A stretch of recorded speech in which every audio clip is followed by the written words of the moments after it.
Reuters berichtet, dass die USA Russland sanktionieren wollen, falls Russland die Ukraine besetzt. Das würde bedeuten, dass Waren wie Smartphones, Luftfahrzeuge, Automobilteile, Industriebedarf nicht mehr nach Russland exportiert werden. 4 chinesische Flugzeuge sind in den Luftraum Taiwans eingedrungen. Das taiwanesische Verteidigungsministerium teilte in den sozialen Medien mit, dass es sich hier um 2 Kampfflugzeuge, ein Aufklärungsflugzeug und ein elektrisches Kampfflugzeug gehandelt hat. Weil Tesla in seinen Autos eine Spielefunktion eingebaut hat, ermittelt jetzt eine US-Behörde. Der Grund: Fahrer könnten am Steuer abgelenkt sein und dies könnte zu einem Unfall führen. Der Präsident Südkoreas Moon möchte die letzten Monate in seinem Amt dem Dialog zwischen Nord- und Südkorea widmen, um den Friedensprozess voranzutreiben.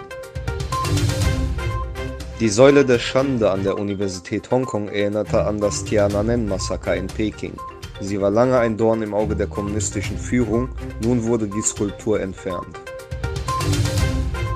Nach der Kritik Chinas am Boykott der Region Osttürkistan ist der US-Chip-Hersteller Intel zurückgerudert. Hintergrund ist der Vorwurf der Zwangsarbeit von Uiguren in der Region. Keine Produkte oder Arbeitskräfte aus der Region zu beziehen sei lediglich eine Folge der verhängten Sanktionen verschiedener Regierungen gewesen. Dies hieß es in einer Erklärung des Konzerns auf seiner Internetseite.